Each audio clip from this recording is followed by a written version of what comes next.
42 days mula ng pag-AI kay Pamni, may mga sinyalis na po ba na siya po ay nagdadalang biik na mga ka-DHB?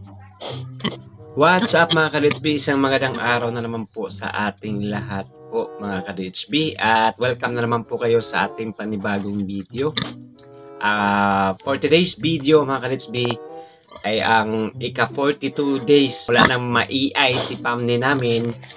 At atin na pong sisilipin kung nandyan na po ba yung mga senyales na siya po ay nagbubuntis na o nagdadalang biik na o siya po ba ay nagbalik ng paglalandi mga ka-DHB.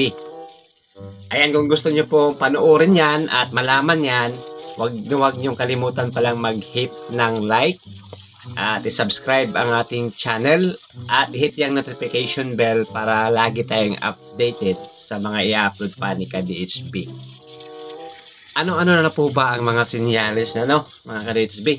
Mula nung siya po ay ma-AI dahil nasa ika-42 days na ng ating dumalagang baboy na si Pamni, At mula nung ma-AI siya, ang napapansin po natin sa kanya ay may mga changes po talaga.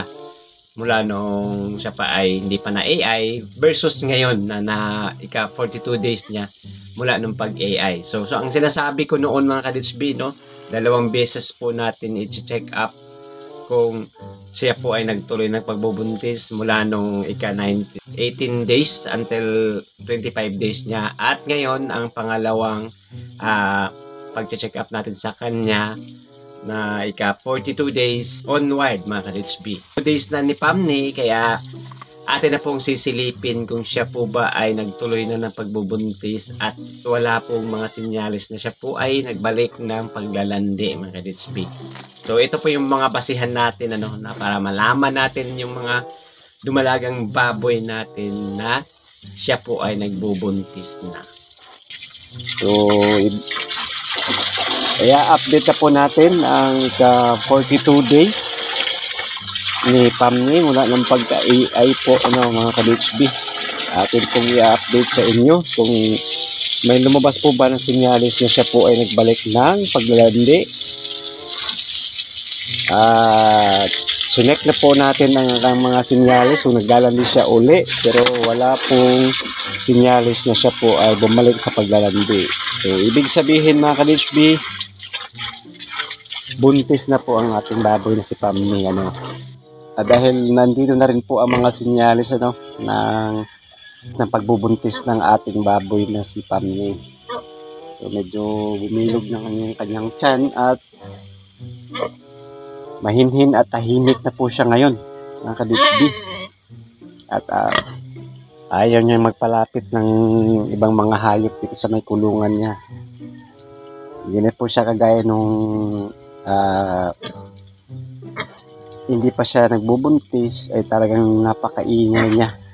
Wala siya pag hindi pa siya napapakain sa oras ng kainan niya. At yan makikita nyo na bumibilog na yung tiyan niya. At chinek ko yung kanyang ari sa loob at wala pong namumuong mga fluid. Ibig sabihin hindi na po siya naglalandi. So update po natin ito ika-42 days ni Pamni po mga ka-DHB. So nandyan na po yung sinyalis, kaya sigurado na po tayong buntis na ang ating baboy na si Pamni. So shout out nga pala sa lahat ating mga subscriber at salamat sa mga nanonood. Pakishare lang po ng ating video para po may matutunan po ang bagong mag-aalaga ng mga malagang baboy at inahing baboy. At paano nila malalaman kung kanilang baboy ay magbuntis na ang ka-DHB. Ayan po mapapansin natin bumibilog na yung dito niya. Yan, tsaka medyo bumababa na. Ito yung dito niya, bumababa na rin. Ayan po yung mga sinyalis na siya po ay nagbubuntis at tumatahimik na siya. Hindi na po siya gaano maingay, So salamat at tinawaan tayo ng Panginoon dahil dahil buntis na po ang ating baboy na si Pamni. At malapit na rin po ang kanyang ating ROI o Return of Investment po. Ano, yan po, yung bilog na yung kanyang tiyan. Ika-42, dalawang buwan po niya ngayon mga ka-DHB. O ika-42 days niya mga ka-DHB. Ngayong araw na ito. At wala po tayong nakikita mga sinyalis na siya po ay bumalik sa paglalandi. Kaya sigurado na po tayong siya po ay buntis na. So, magandang araw po sa lahat at salamat po sa panonood. Huwag niyong kalimutan palang i-follow din ang ating Facebook page, ang ating TikTok page, channel, at yung bago nating channel, ang Totoy D channel. Shout out po sa lahat.